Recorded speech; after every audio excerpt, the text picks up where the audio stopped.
Dominoes Level 2.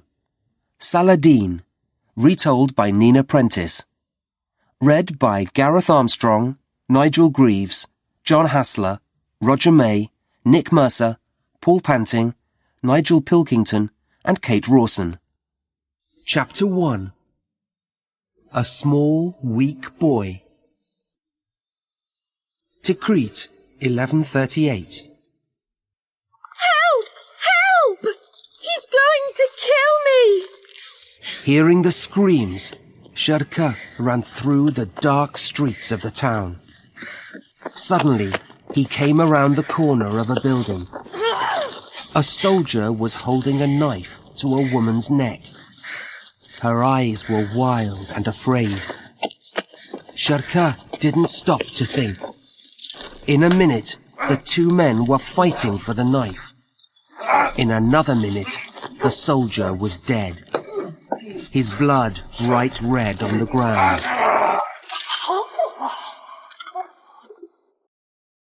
Late that night, Ayub heard a soft knock at the door. It was his brother, Sherka, asking for news. The baby hasn't come yet. The mother's having a bad time. The father looked at his brother. Why are you hurrying? Ayub, I've just killed a man, by mistake. But I was angry. Sherka, why did you do this? It'll be difficult for us here in Tikrit. The man's family will make trouble. I couldn't stop myself. While I was coming home, a woman called out for help. A soldier was going to kill her. I didn't want to hurt him. It was an accident. But now Governor Zinji says that all our family must leave at once, or we'll be in danger. Oh, Sherka, you're a fighter. You're stronger than most men. But when you're angry, you stop thinking. It's always been this way. But I can't leave until the child arrives. Just then they heard a cry. Ayub hurried away to the women's side of the house. What news? He asked his sister. Good news, thank God. The child is born. But look at him.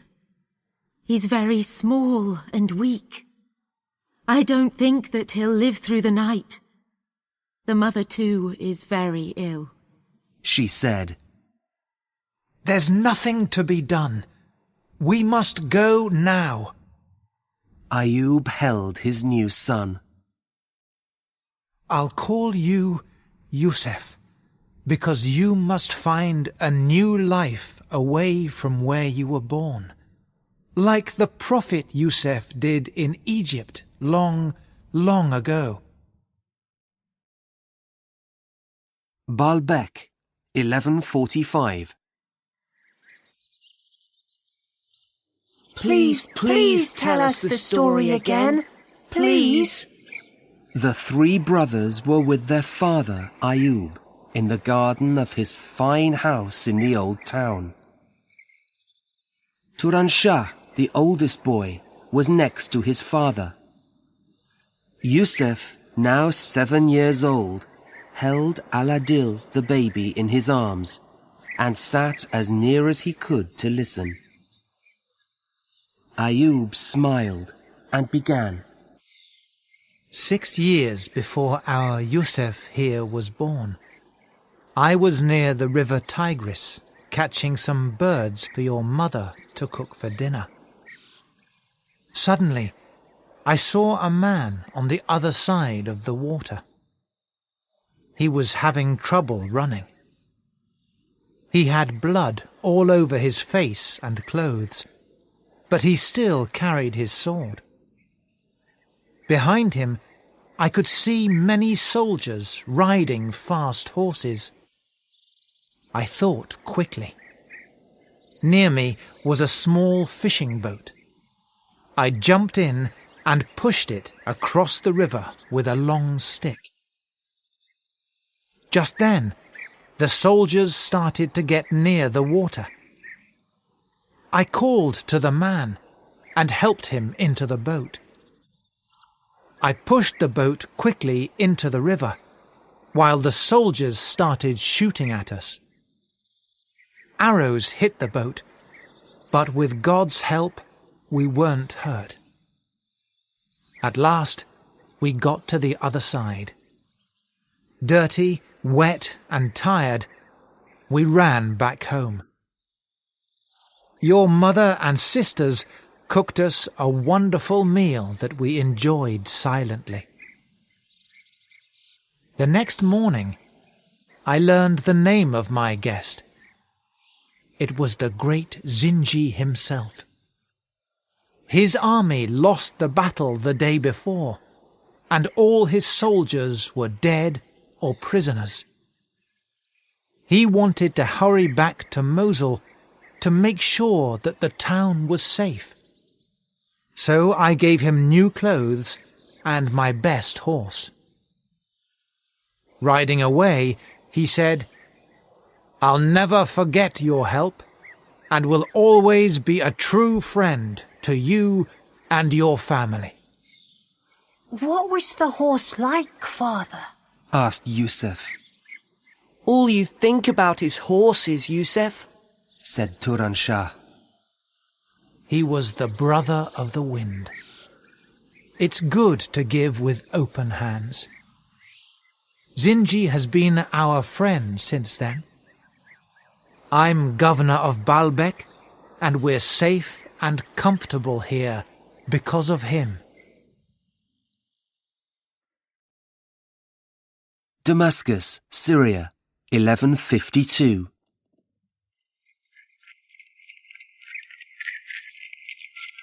Yusuf, you must come now. It's time to go to school. Oh, Aladil, I don't want to go. Look at my horse, Anid. I don't know why Turan Shah says that he's bad.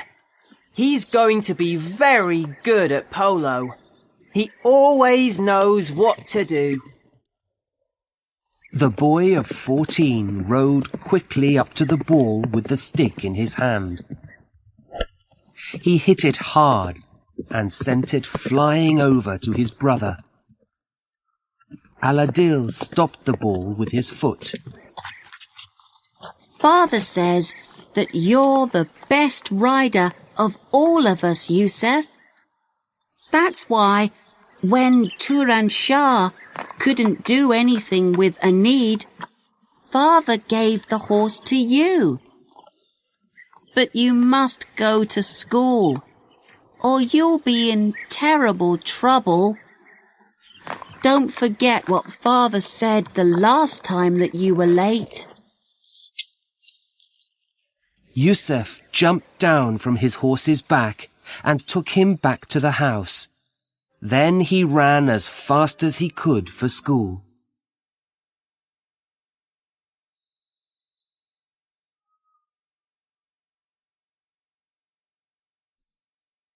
The old teacher looked up angrily when Yusuf hurried into the room. He was very late. You'll have to stay this afternoon to do all the work that you've missed, boy. Yusuf sat next to Turan Shah. Where are we? He asked. Turan Shah showed Yusuf the words in the Holy Quran that the boys were reading. It's the story of the Prophet Yusuf and how his brothers left him in the desert because they didn't like him. He smiled, not very kindly. Stop talking and learn. The teacher's stick hit both boys. It hurt. Turan Shah cried out, but Yusuf said nothing.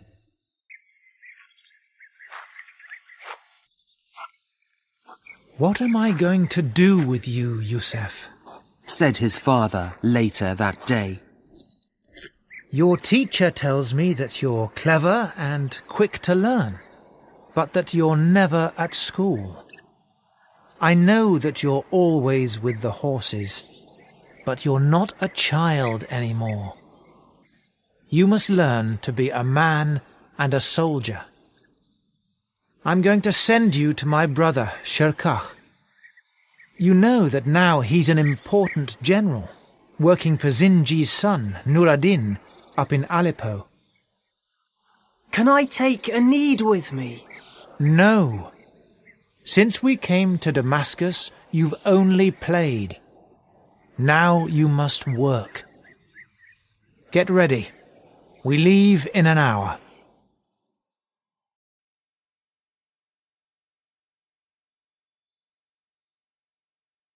Chapter 2. A chance to prove himself. Aleppo, Syria. 1152. Yusuf felt sad saying goodbye to his mother and sisters before he left Damascus with his father. At first, he was excited to be starting a new life. But after 4 days of hard travel on hot, dry roads, he was worried. He asked himself over and over again, Will I be a good soldier? Yusuf, look! That's where you'll live, his father said, while they rode through some small villages just outside Aleppo. On a high hill in the middle of the town, the boy saw the tall walls of the castle climb up towards the sky. They made Yusuf feel very small and unimportant. The building looked like it was growing even taller while he rode through the town towards it. Yusuf wanted to go back home, but he knew that he couldn't say anything to his father. Ayub rode up into the castle, and Yusuf followed silently. They found the general talking to his men in a large room full of swords. Shirkah was an ugly man with only one eye. No one could say that he looked like a general, but he was brave, and he knew everything about the best ways to fight and win. After the soldiers left, the general turned to the boy. Well, Yusuf, are you sure that you want to be a soldier?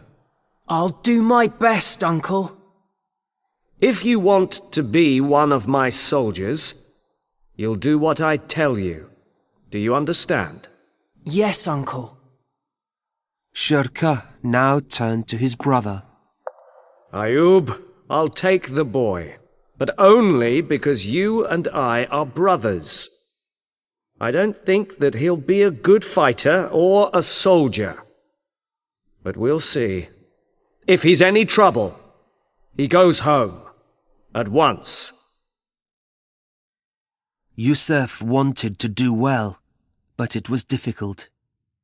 He tried hard to learn, but he was still small and weak, and he found the fighting hard. His sword was heavy. The other soldiers were fast and strong. His uncle was often angry. Hey! Yusuf! You'll never be a soldier if you fight like that! I can't use you as you are. Go and try to understand how the law works from Governor Nuruddin. I don't want to see you here again until you can do something better than this. Work hard, or you'll go back home. Yusuf did what his uncle said. He thought, I'll never be a soldier. What will my father say if I have to go home? Learning the law is so boring. But Uncle Shirka thinks I can't do anything else. Oh, I want to be strong like other boys. Now he stood for long hours in the governor's rooms in the castle, watching people asking Nur-ad-Din for help. At first, everything was hard to understand. But soon, Yusuf saw that Nur-ad-Din was a great man. The governor always listened to everybody, poor people, and women and children too, not just rich and strong men. The governor studied the law and talked about difficult problems with wise men. He thought about their words and took time to find the right answer. After 3 months, the governor saw that Yusuf learned quickly. People liked the boy because he was friendly to everyone. His thin face usually looked sad when he was alone, but when he spoke to people, he had a kind and happy smile. He also always tried to help anyone with troubles. Nur-ad-Din began to talk to the boy about the problems of the castle, the town, and the army. The governor also talked to Yusuf about his great hope. One day soon, I want to make all the Muslim people stop fighting each other. We must work together to take Jerusalem back from the Franks. Palestine isn't their land after all. Nothing is more important than this, and we must all fight to make it happen. Now Yusuf wanted to fight the Franks too. It was wrong that they held the holy places. He also understood that Franks sometimes made friends with some Muslims, and together they fought against other Muslims and took their houses, land, and animals. Nothing was safe. It was also very hard for Muslims to go on pilgrimage to the holy city of Mecca. The road was too dangerous because of all the Frankish castles near it. I must get into Nur-ad-Din's army. But how can I do it when Uncle Shirka thinks that I'm too weak? I'll have to learn clever ways to win against stronger men. I know that the Franks are good fighters. Their horses are bigger, their soldiers wear a lot of armor, and they have many castles. But I know that we'll win if we work together and make good plans. From that day, he borrowed a horse and learned to use his sword day and night when he wasn't working for Nur-ad-Din. He wanted to show his uncle that he wasn't just a good student of law, but also a real soldier. One day, Nur-ad-Din asked Yusuf to play polo with him. The boy ran to find a horse. He was so excited, and he forgot about everything: his uncle, the law, and even fighting the Franks. They played inside the castle walls. Everyone watched Yusuf and his horse following the ball closely, without a mistake. Polo was like a battle, fast and dangerous. Many horses fell, men were hurt, and one died when a horse ran over him. But Yusuf rode wonderfully. He stayed out of trouble, and, by hitting clever shots, he helped Nur-ad-Din and his players to win.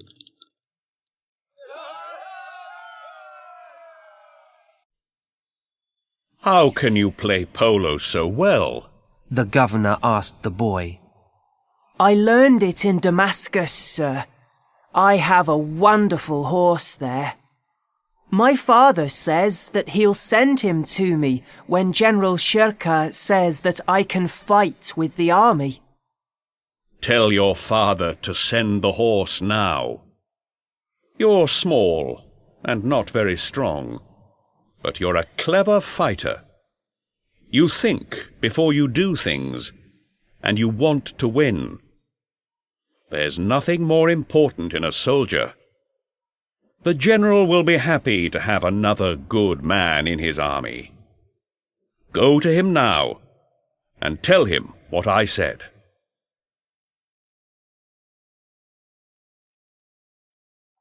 The general looked up when he heard the news. He wasn't smiling. Very well. You can come back. But don't think that you'll be fighting. Polo and war are different. You'll work in my office and learn how to move fighting men and horses quickly, and to find food, weapons, and a safe place for them to sleep. Remember that brave soldiers and fast horses are only half the story. We only win wars when strong men are ready to fight in the right place at the right time. Yusuf was in the army now, but life wasn't easier. Every day he made sure that the soldiers and their horses had good food to eat. He counted weapons and made sure that they were strong and clean. He paid soldiers and kept the army's money safe. He found answers to all kinds of problems from morning until night. But sometimes he felt sad because he never knew if his uncle was happy with his hard work. There was no fighting for Yusuf, but sometimes Nur-ad-Din asked him to play polo, and on Anid's back he forgot his troubles.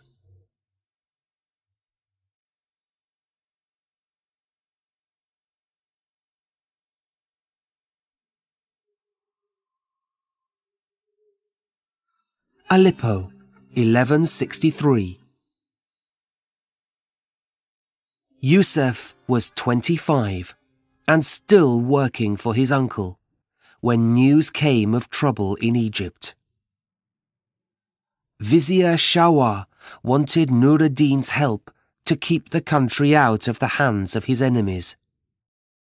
He promised to give a lot of money to the Syrians to make them come, but it was only when Amalric, the Frankish king of Jerusalem, decided to move into Egypt that Nur-ad-Din began to think about sending his army.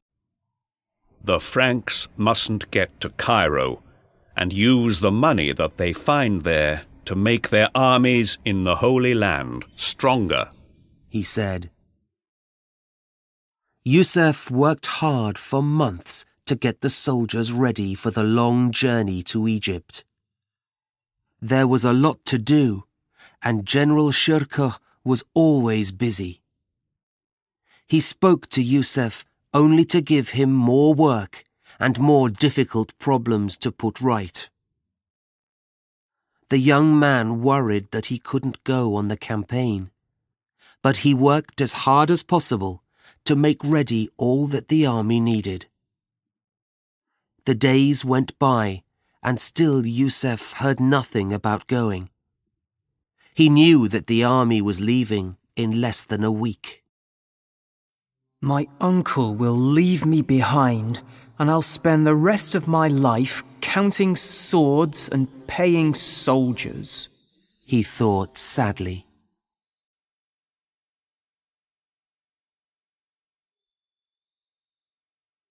Chapter 3. The Fight for Egypt.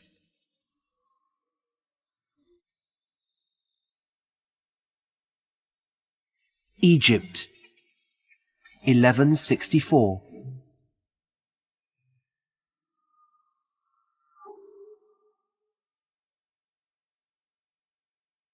What are you doing, Yusuf?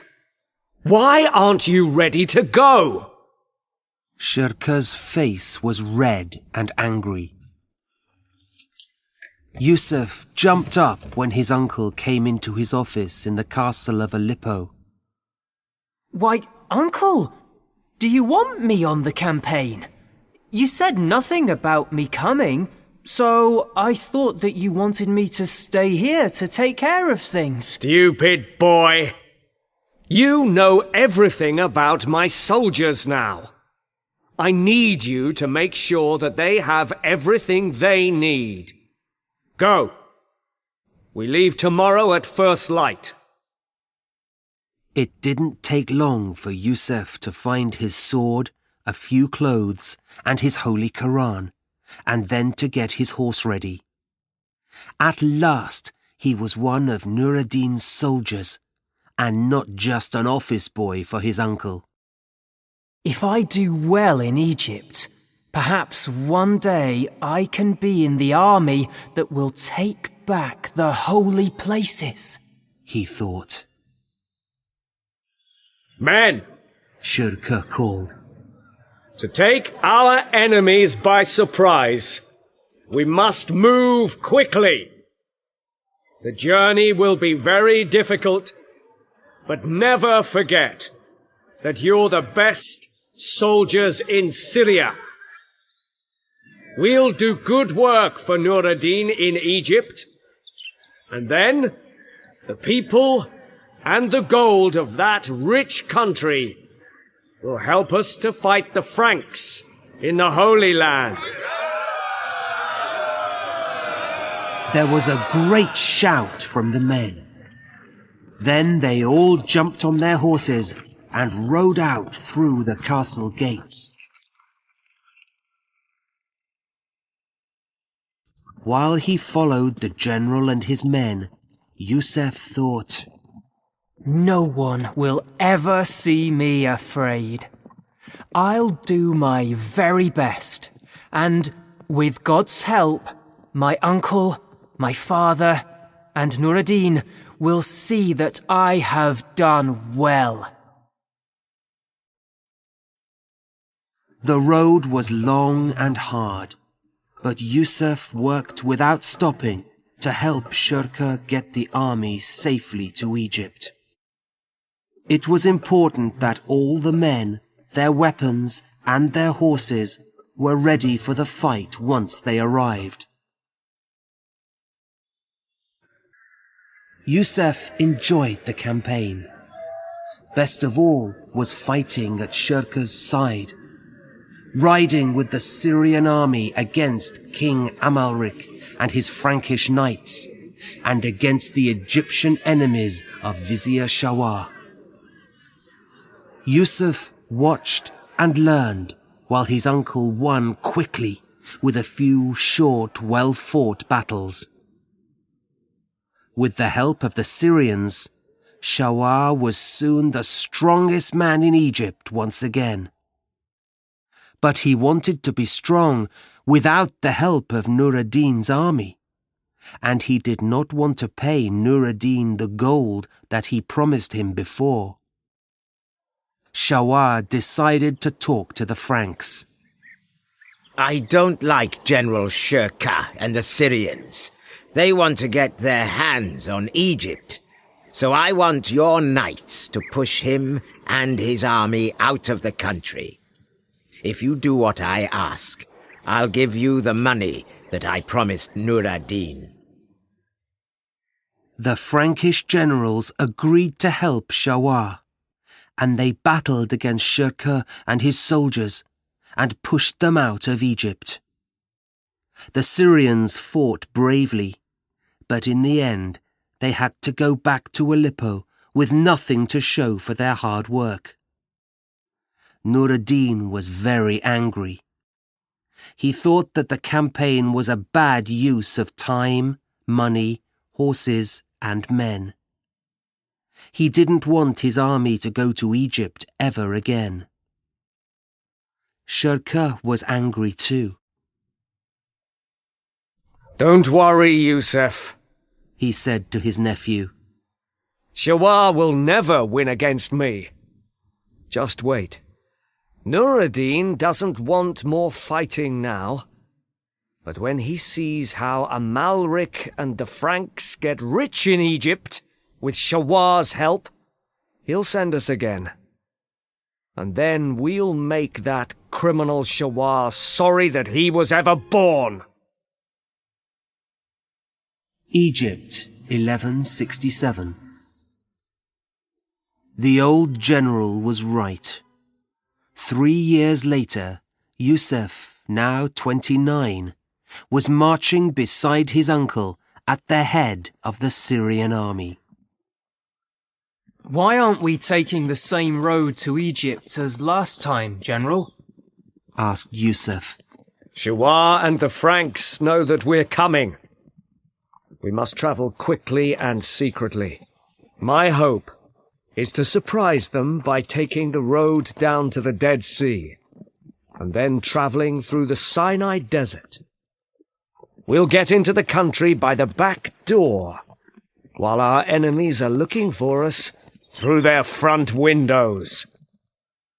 But, Uncle, won't it be terrible for the men? Yes, but my soldiers are brave, and they want to win against Shawar and his Frankish friends. They'll do it. They crossed the hot, dry land, and near Suez there was a deadly desert storm that very nearly killed them all. Men and horses were ill or died, but Yusuf spoke to the soldiers to help them go on bravely.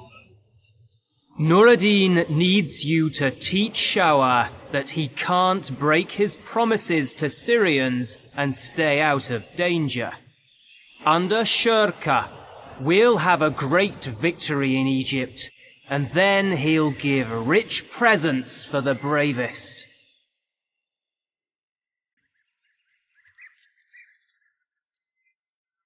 Finally they arrived.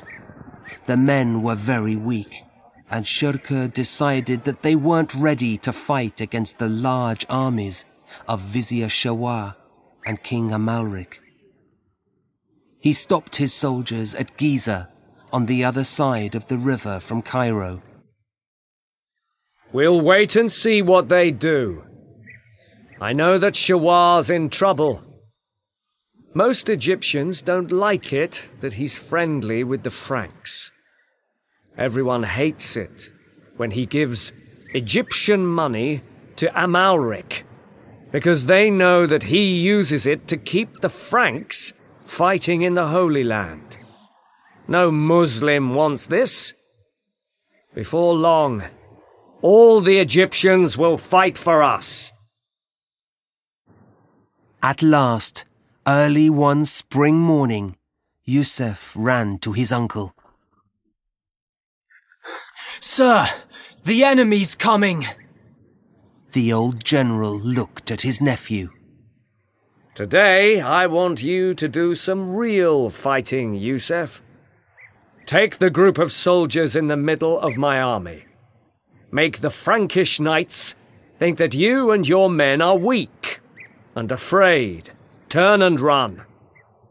They'll follow with the hope of killing many of you. But I'll take the rest of our army around them. Then, you'll surprise them when you turn round and fight. Yusuf was worried. Will I do well?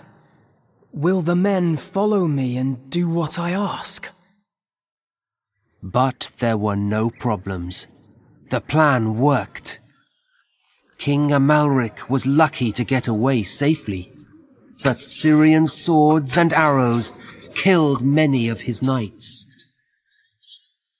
It was a great victory for Nur-ad-Din's men, but Shurka knew that he was not safe. Yusuf, you're a good soldier, and one day I know you'll be a great general. But we can't stop now. Take the men to Alexandria, where we have friends. I'll get the country people to help me make trouble for Shawa and the Franks here. I'll come and help you when I've finished.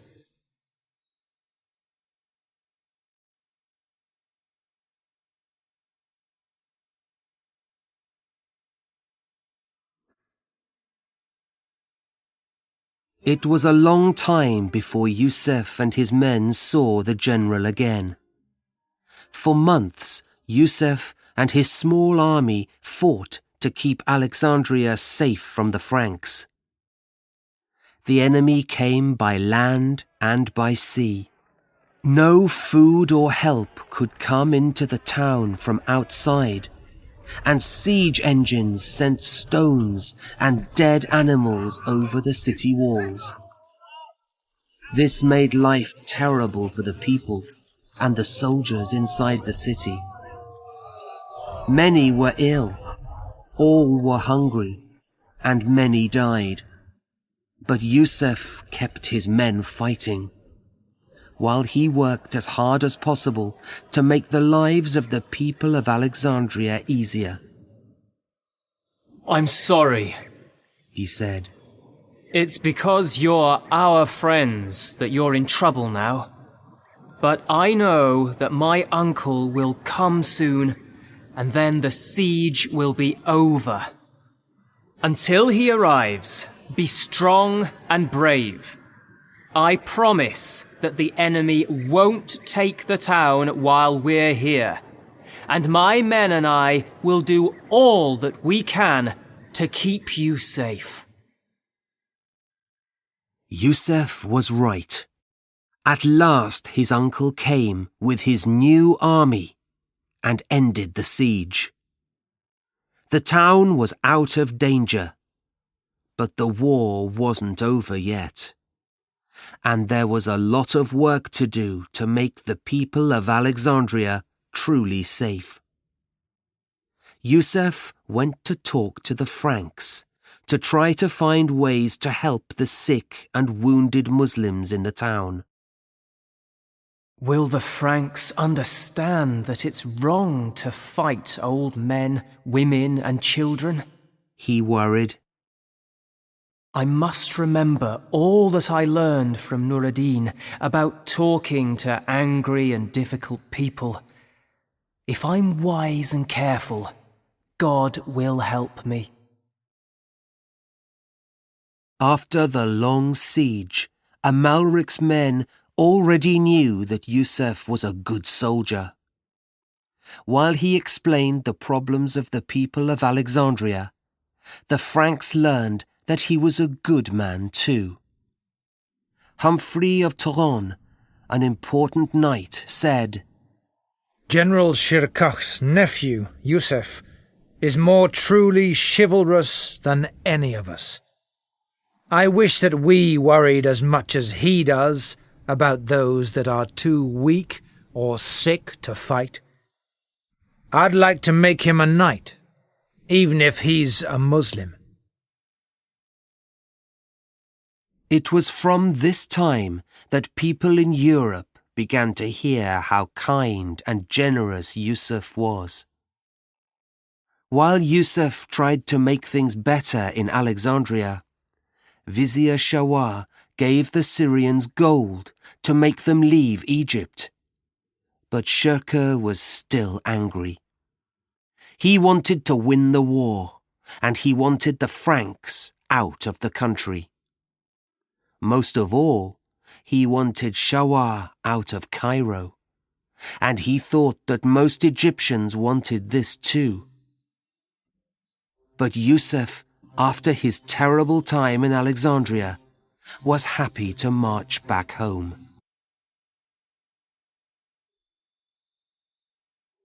Chapter 4. Who Will Rule? Egypt, 1168. The people hiding in their houses heard the sound of horses and men in armor first. Then the screams and cries began.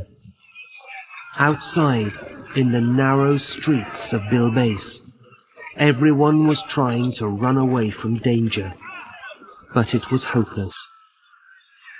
Amalric's knights on their war horses were everywhere. Their bright swords were red with the blood, not just of the soldiers fighting them, but of the people in the town too. No one was safe, and at the end of that terrible day, the streets were silent and bloody. After the Franks killed so many people near Cairo, Caliph al-Adid sent a secret letter to Nur ad-Din. He wrote, I no longer think that Vizier Shawar is loyal to the Egyptians. He is too friendly with the Franks, and all the money that Shawar pays to King Amalric does nothing to stop Amalric's knights killing my people. They want all the country. Then when they have it, they'll use all our gold to make their castles and armies even stronger. Shawar's ready to give them anything as long as he can be the strongest man in Egypt. We're all in great danger. Please help us. Nur ad-Din called Yusuf and said, Find General Shurka. Yusuf went to the old general sadly. When his uncle told him to get ready for another campaign in Egypt, Yusuf said, By God, even if you give me the whole country, I won't go. He still remembered the terrible siege of Alexandria. But Nur ad-Din's orders were law to all his men.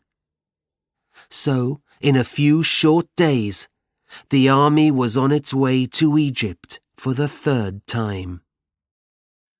Early in January 1169, after 3 weeks' journey, they marched into Cairo. Everyone was happy to see the Syrians. The Franks left the country without a fight, and the Egyptians felt safe at last. The Caliph said, Shawar is a criminal. He was loyal only to himself, not to Egypt or to me, and now he must die. You must kill him, Yusuf. With Shawar's death, Shurka was the new vizier. He gave all the beautiful things in Shawar's house to the people of Cairo. He was also now the commander of the Egyptian army. But his love of food killed him after only 2 months. One day, halfway through a wonderful meal, he gave a great cry and died. Important men working for the Caliph asked, Who will be the new vizier? We must find a good man. We also need a new commander, the Syrian generals said. It was difficult. The Egyptians wanted one of their people as vizier and commander of their army, and Nur ad-Din's men couldn't work for someone from anywhere but Syria. I know, said someone. Let's make Yusuf the new vizier. He's only 30 and knows nothing about ruling a country. We'll tell him what to do, and he'll do it. Many agreed that Yusuf was the right man for the job, and so he became both vizier of Egypt and commander of the Syrian and Egyptian armies. Not everyone was happy to see Yusuf in this important job.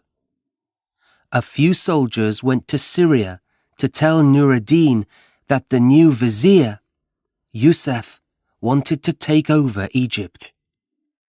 Nur ad-Din was angry, so to show that he was loyal to his old commander, Yusuf went with the Caliph and the people to pray for Nur ad-Din every Friday. When his brother Turan Shah arrived from Syria, Yusuf told him, It's not easy here, But, thank God, I learned the law from Nur ad-Din and how to organize armies from my uncle, because we have enemies everywhere, not just the Franks. Yusuf was right. One day, one of his soldiers saw that one of the Caliph's men was wearing very strange shoes on his feet when he left the Caliph's great house. Inside one of these shoes was a secret letter which Yusuf opened and read. The Egyptians wanted Amalric and his knights to attack Yusuf and the Syrians. But the Franks never saw that letter. In the end, the Franks came, but Yusuf and his army were ready for them and sent them away again without any problems. Yusuf was a careful ruler, and Egypt quickly grew into a strong country under him. He decided that it was wrong to have a rich life, and that it was more important to help people in trouble. So he took a new name, Saladin, which means the good of religion, to show that he wanted to be a good Muslim. And he gave all the expensive presents that people gave him to the Egyptians and to his soldiers.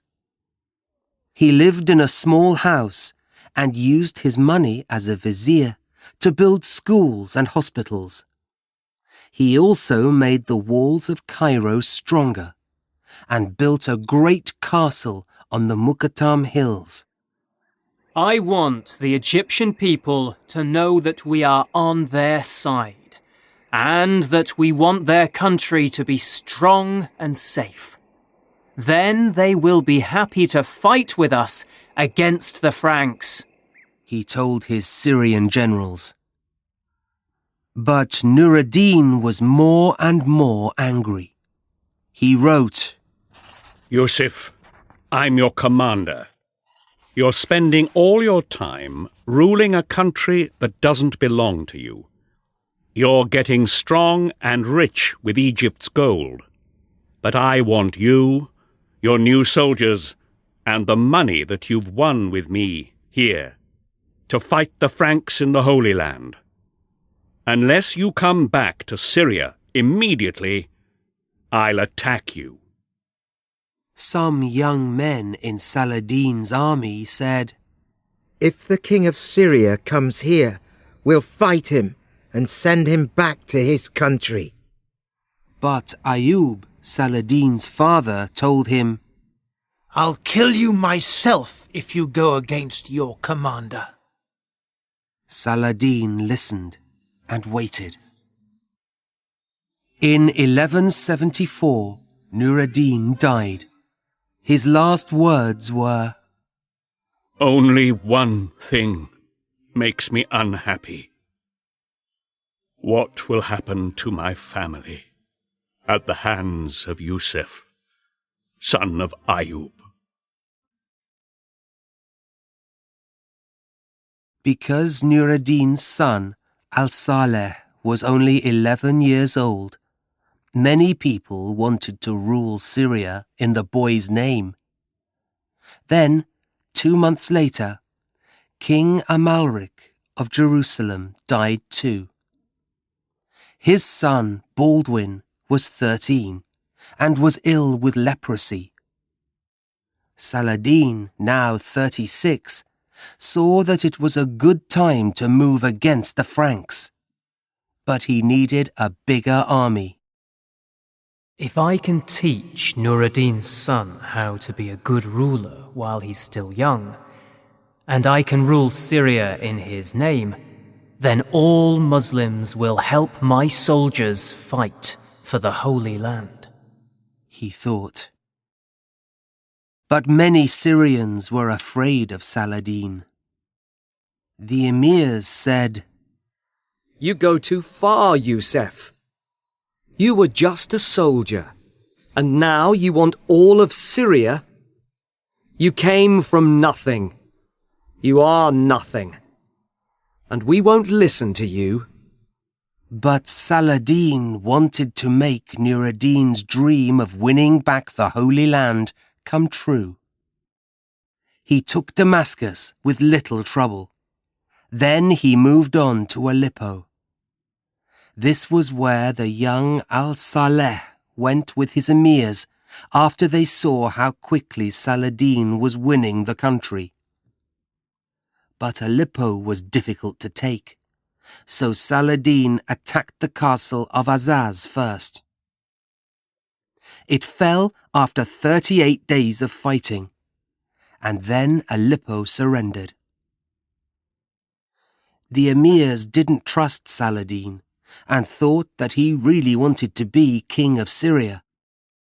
So they asked the assassins, a secret group of killers, to kill him. They tried twice while Saladin was asleep, but he was lucky and lived. He decided to fight the assassins in their mountain home, but it wasn't easy. Some of his soldiers said, "We were near Sinan, the assassin's general, but he has great powers that we can't explain. He looked at us, and we couldn't lift our swords to fight him." One night, Saladin made a trap to catch anyone trying to get near him while he was sleeping. In the morning, he found some sweetbread near his head. A knife through it held a message saying, "You are under our power."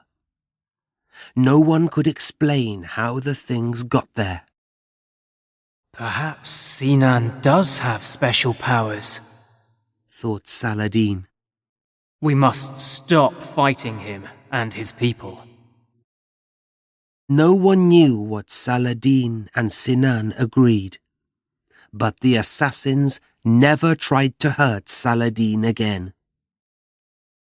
By 1177, most of Syria wanted to help Saladin, who was now 39.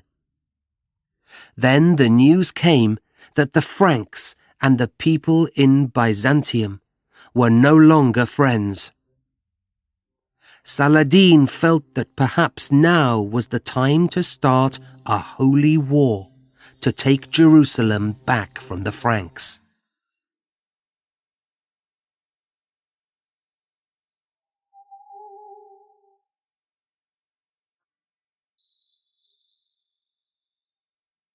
Chapter 5: Defeat and Victory. Saladin's army marched out of Cairo singing war songs. A young soldier riding beside Saladin asked, "Why do the Franks hold Jerusalem when it's so holy for us Muslims?" It's a very long story, said Saladin. The problem is that the city of Jerusalem is holy for the Franks too.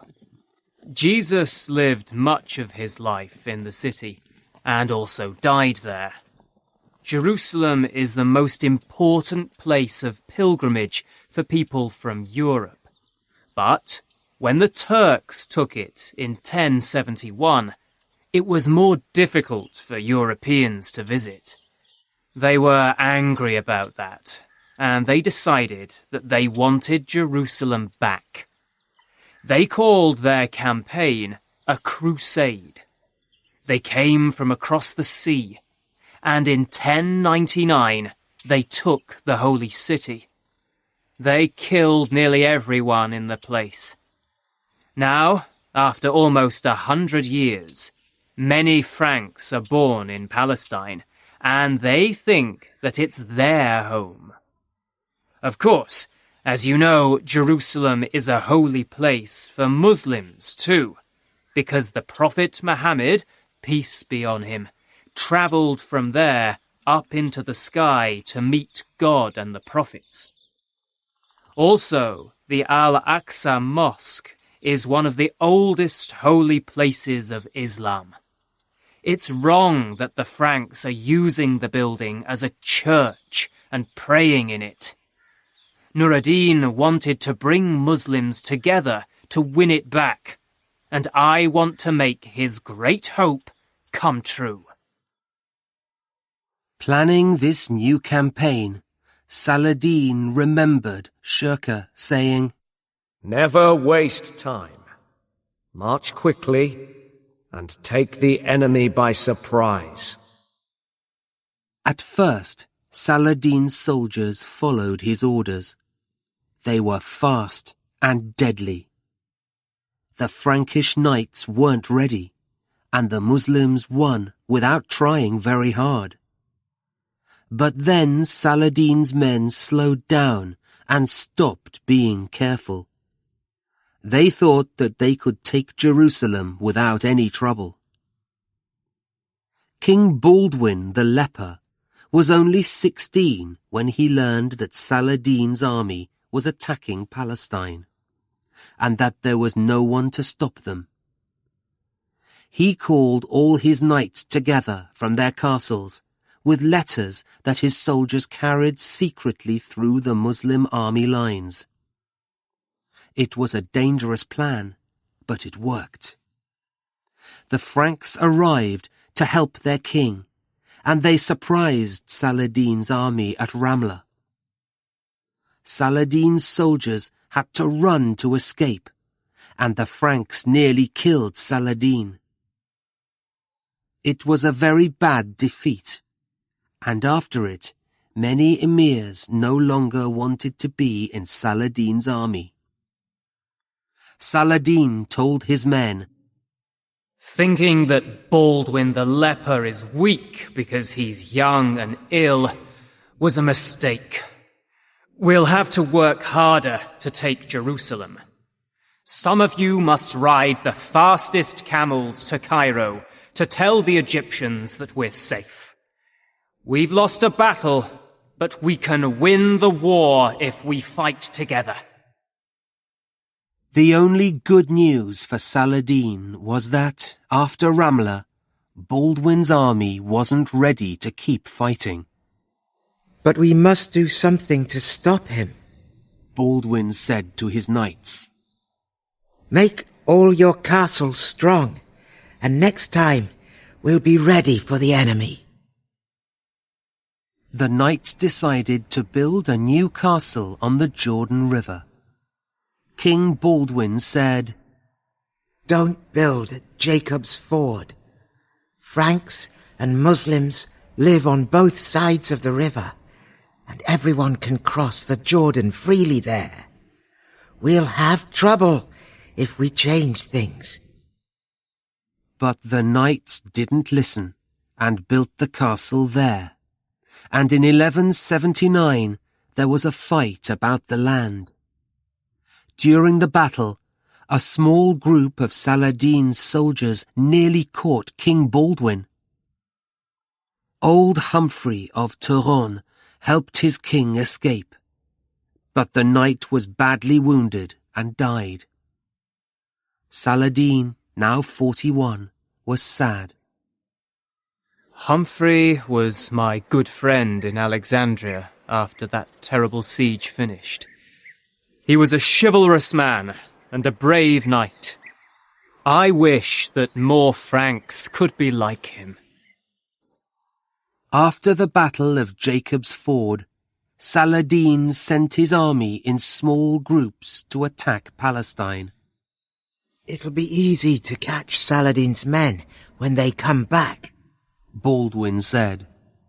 They'll be tired, and we can fight small groups of soldiers and win.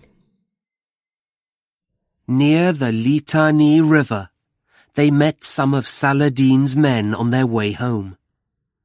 Baldwin's knights quickly won the battle. But before they knew it, Saladin and the rest of his army arrived.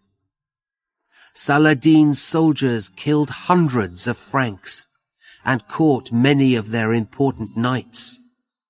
3 years later, Baldwin and Saladin agreed to stop fighting for a while, but the peace was short. One of Baldwin's knights, Reynald of Châtillon, was a man who was hungry for gold and for power. When he married, his wife gave him Carac Castle, which looked down on the road that ran between Damascus and Makhar.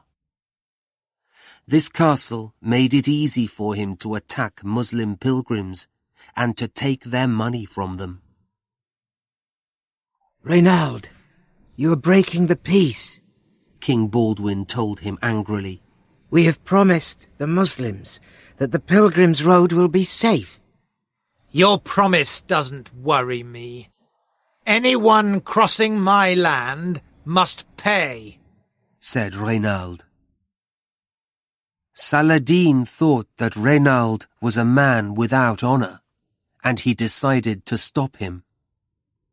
He marched to Carac with his men, but when Saladin was just going to attack the castle with siege engines, he heard that Isabella of Jerusalem was marrying the grandson of his old friend, Humphrey of Turon there. Find out where the party will be, he said to his soldiers. I don't want to hit that side of the building. To thank Saladin for this, Isabella sent food to the men in his army. Later, King Baldwin went to help Reynald. Together they ended the siege and pushed Saladin and his army back. After this, Reynald went on attacking Muslim pilgrims. We must stop Reynald and the Franks, Saladin said to his generals. but we must make them fight in open country. They're too strong in their castles.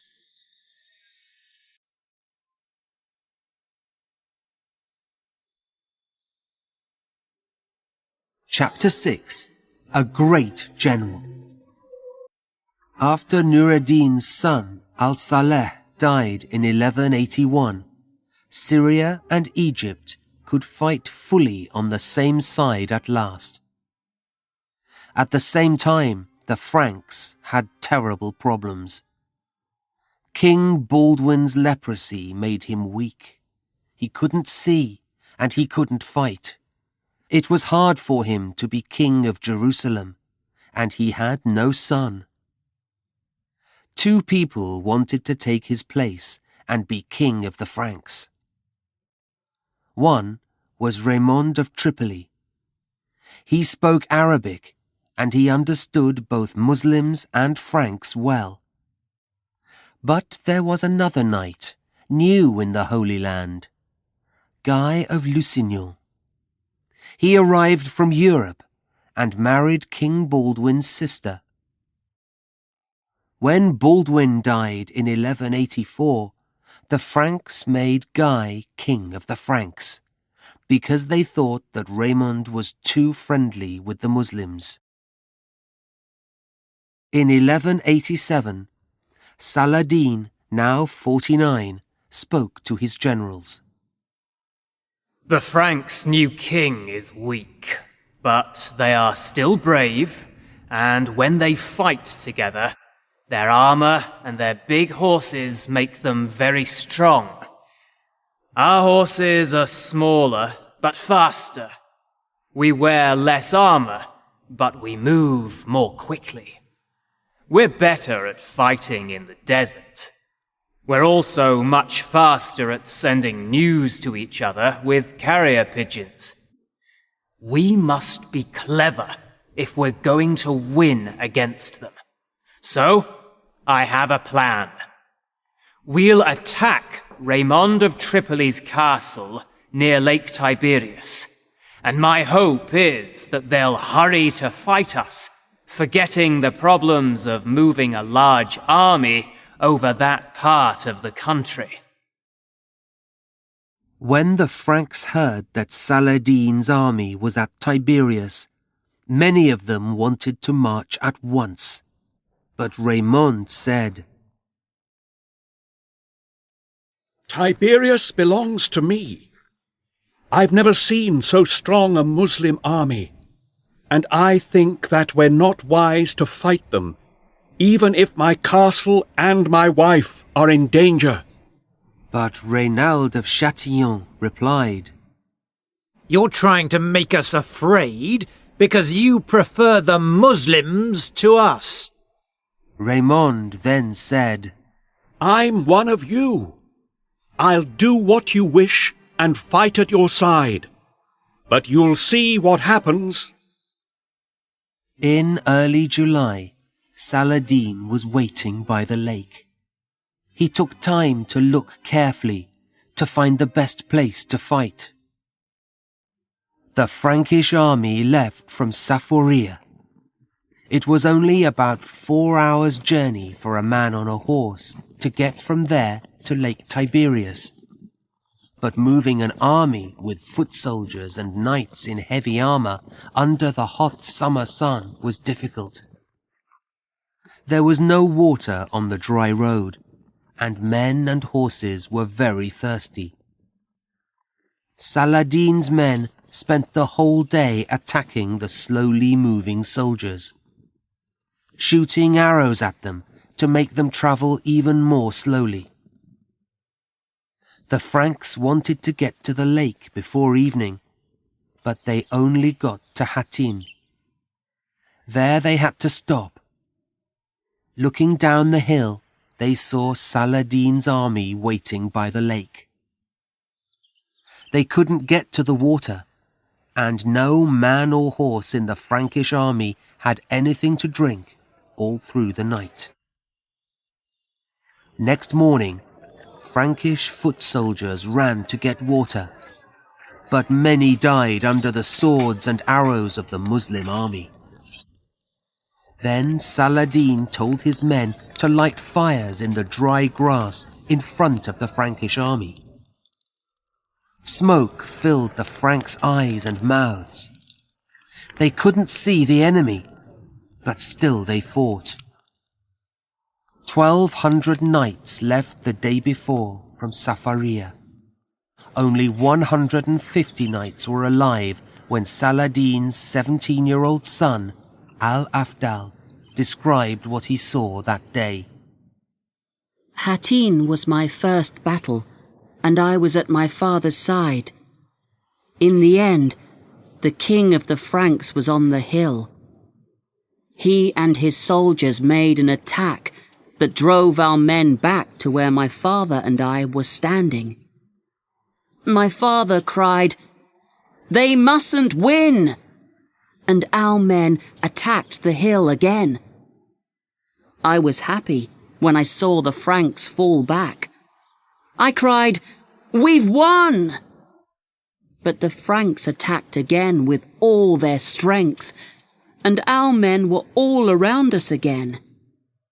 Then my father told them to attack once more, and they pushed the enemy up the hill another time.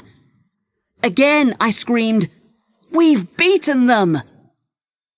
But my father turned to me and said, "Be silent.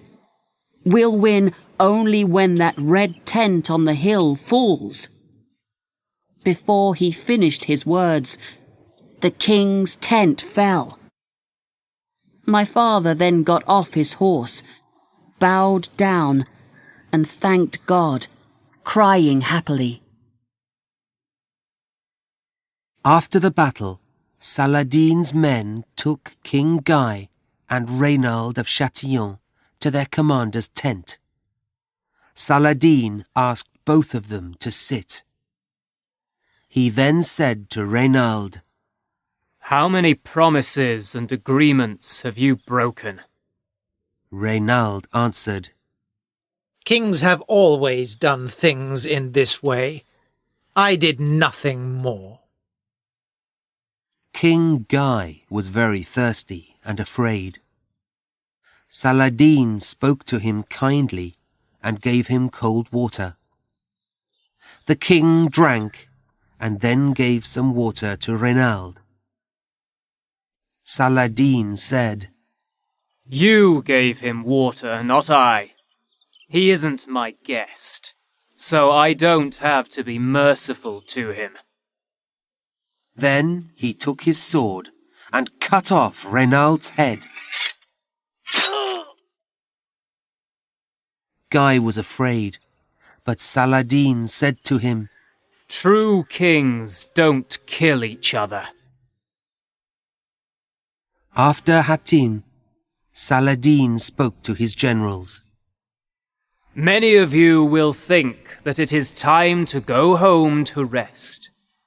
We've won a great victory, but we can't stop fighting now. We must take all the towns and the land that the Franks hold in Palestine. They went on attacking Raymond's castle at Tiberias. His wife fought bravely, but she had only a few men to help her.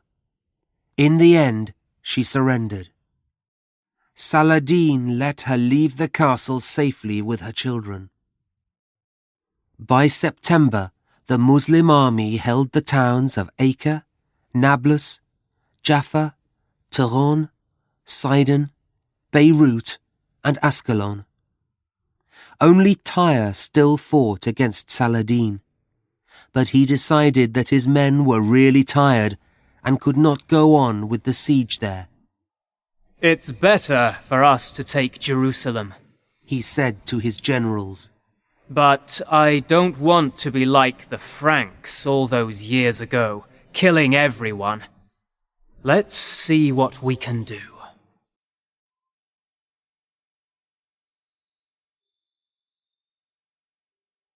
Chapter 7. The City of God.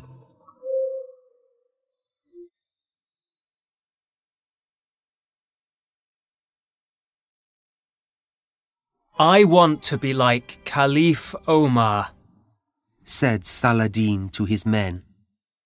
When his armies won all of Palestine in the early days of Islam, he took Jerusalem peacefully and entered the town like a poor man on foot. The patriarch Sophronius gave him the keys of the town after they made a peace agreement. It's said that the Franks, their houses and churches were safe, and that they could pray in the way they wanted, and that no Muslim was going to hurt them or take their money. Then Omar visited the town with the patriarch. When he saw that people used the Holy Mount in the middle of the town as a place for rubbish, he started to clean it with his own hands. Then he asked men to build what is now the Al-Aqsa Mosque there.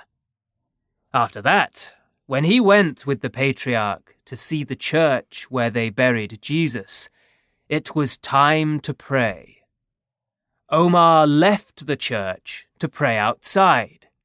He said, "If I pray inside the church, then one day other Muslims will want to make it into a mosque." He was generous to all religions. We agree that we don't want to hurt people in the town.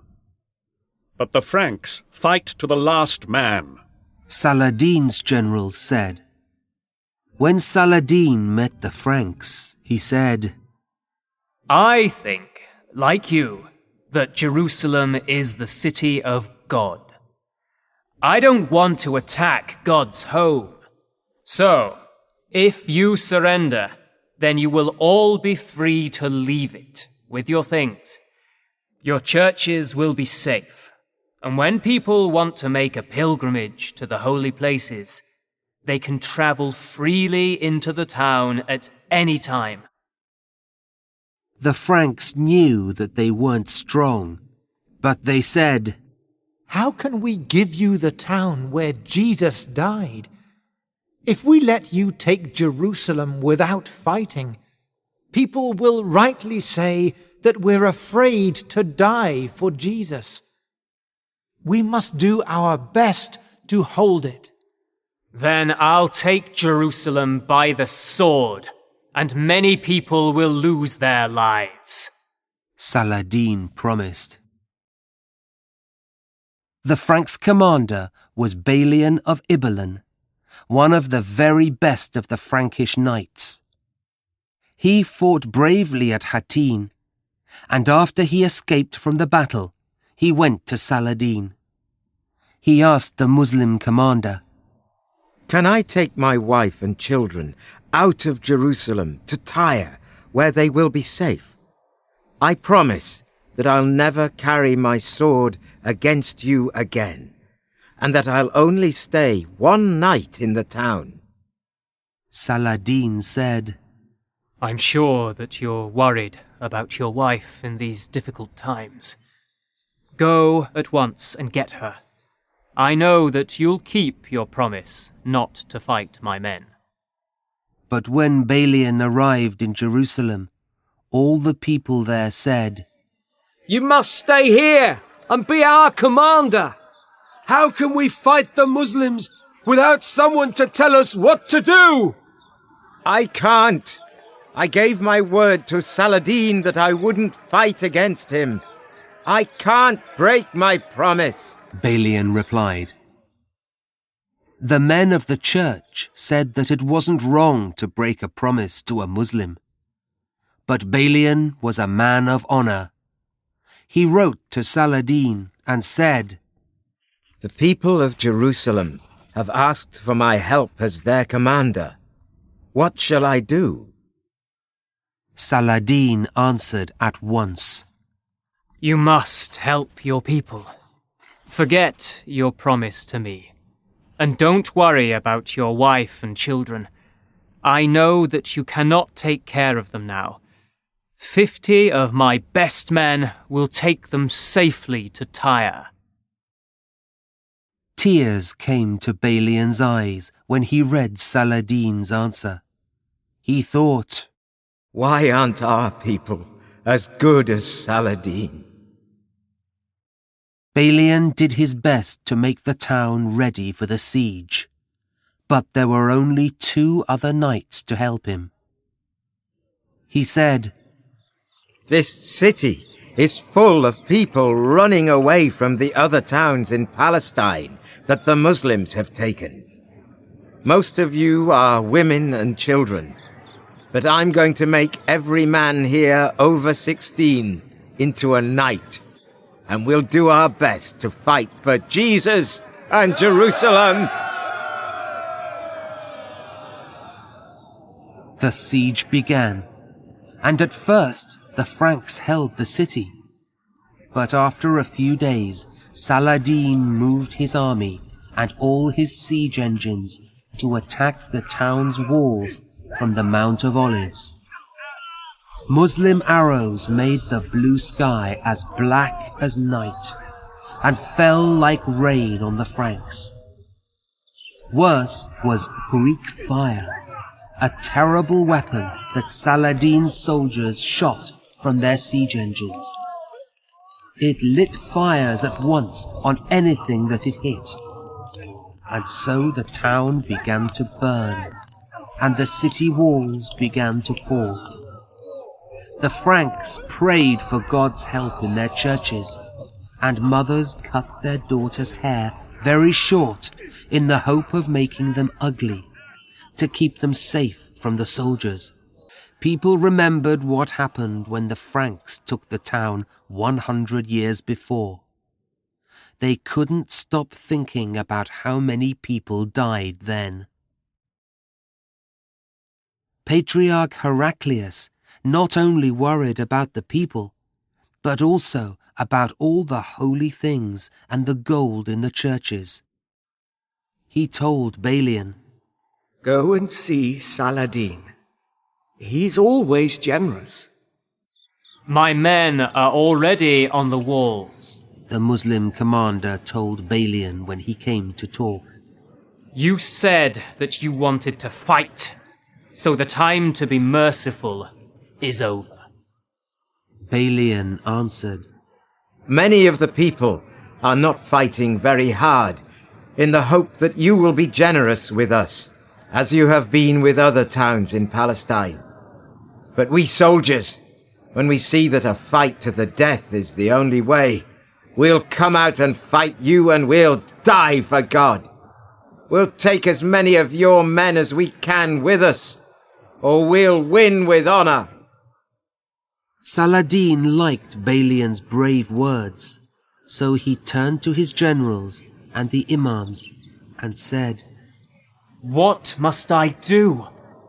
I promised to take the town by the sword, and I can't break my word.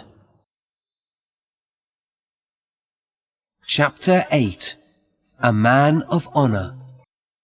We must save the holy places, went on Saladin. But the imams said to him, The Franks will be our prisoners. To be free, they must pay a ransom. 10 gold pieces for a man, 5 gold pieces for a woman, and 1 gold piece for a child. They'll have 40 days to find the money. It's the only way that we can pay for the war. Saladin spoke to Balian. Our soldiers will watch the streets to stop criminals hurting people and stealing things, he said. Churches will be safe, and people can come on pilgrimage here when they want. Balian answered, You're very generous, but I'm worried about the poor. I'll pay for as many poor people as I can to go free. When Saladin's brother, Al-Adil, heard this, he said, I want to help too. I'll pay the ransom for 1,000 poor people.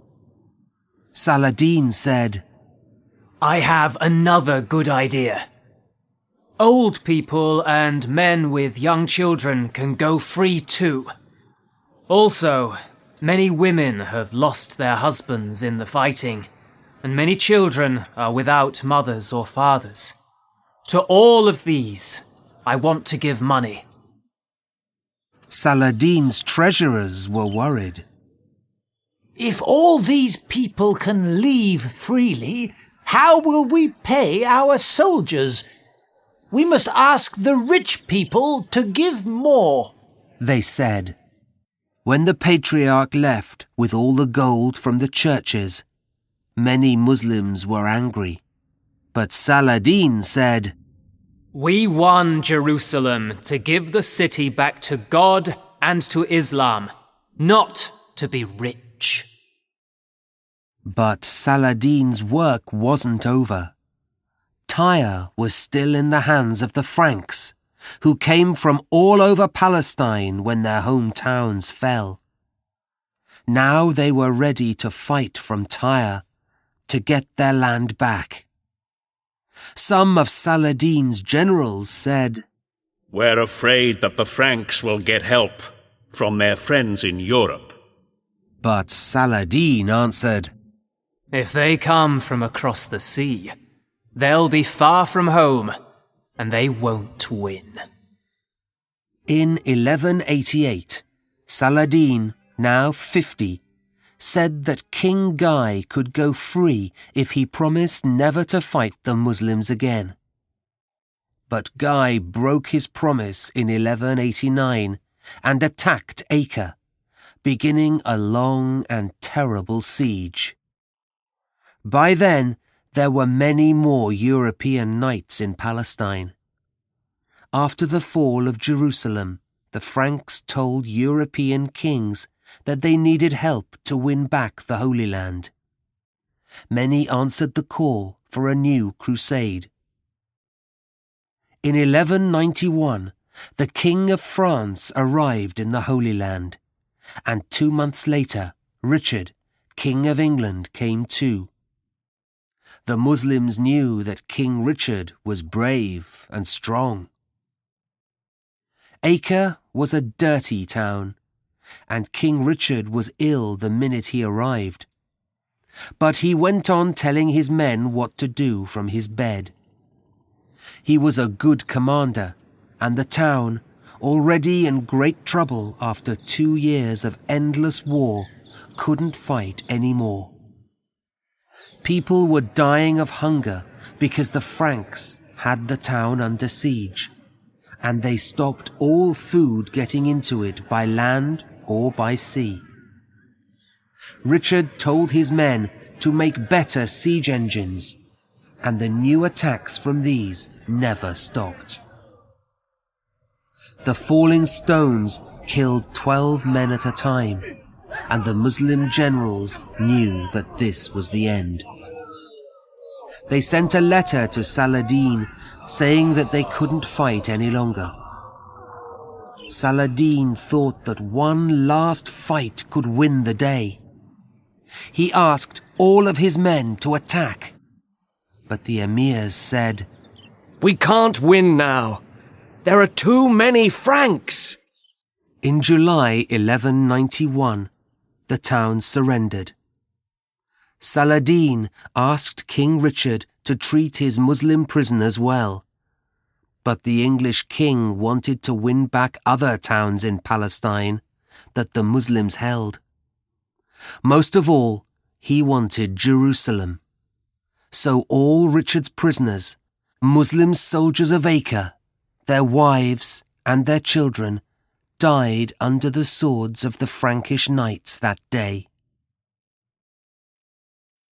The Franks now marched towards Jerusalem, but it was summer and it was hot.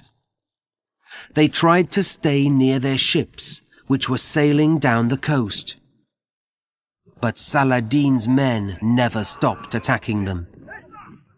Richard's men were brave and they went on, but the army could march only 5 miles a day. At Arsuf, the Franks won a small battle, but the war wasn't over. The next year saw a lot of fighting, but no real victory for either army. Saladin knew that time was on his side. Richard needed to go home. In the end, they agreed to stop fighting. The Franks kept the land between Tyre and Jaffa, but Saladin kept Jerusalem and the other towns in Palestine that he held. European pilgrims could visit the holy city without danger, and many European knights travelled there to pray. But Richard never went. He left for England without ever seeing Jerusalem. These last years were difficult for Saladin. After Acre, his emirs were not as happy to fight as before, and it was hard to keep his army together. He was 55 years old now, and often ill and tired. "I wish I could go to Mecca," he said. But he was now very weak and could not make that long journey. "At least I can still meet travellers to Mecca when they come home," he said to himself. He rode out of Damascus early in 1193 to meet a group of pilgrims coming back from Mecca. But the cold weather that day made him ill. 48 hours later, he was dead. When they went to bury him, they found that there was no money to pay for his funeral. He was always so kind and generous to others, and in the end, he left nothing for himself. Many people mourned his death at the time, and people everywhere still know of Saladin to this day. We remember him not only as a great general, but also as a good man who was merciful, wise, and generous.